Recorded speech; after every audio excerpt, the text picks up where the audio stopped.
នេះគឺជាចការអតិជនដែលនៅខាងខេត្តបាត់ដំបងស្រុករតនបណ្ឌុលពុំវិញមកមកមើលសភាពដងដើមរបស់គ្នាបាទគឺល្អគ្រប់ដើមតែម្ដងដងដើមមកគឺ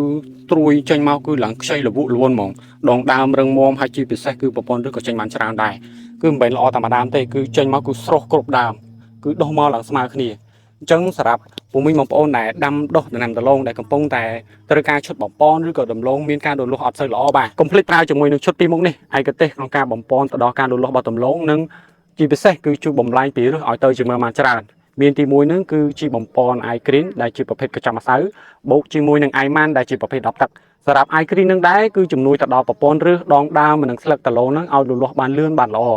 ពណ៌ស្លឹកដំឡូងគឺខៀវស្រស់ល្អបែបនេះបាទហើយមួយមុខនេះដែលជាទូឯខ្វះអត់បានគឺ i man សម្រាប់ i man គឺមានតួនាទីសំខាន់មែនទែនទៅលើដំឡូងគឺជួយបំលែងពីឫសឲ្យទៅជាមើមជួយឲ្យមើមដំឡូងបញ្ចេញមកបានច្រើនមើមចេញមកធំល្អហើយជួយឲ្យមើមដំឡូងដាក់ម្សៅបានត្រូវតាមកម្រិតស្តង់ដារ DC ខ្ពស់បាទ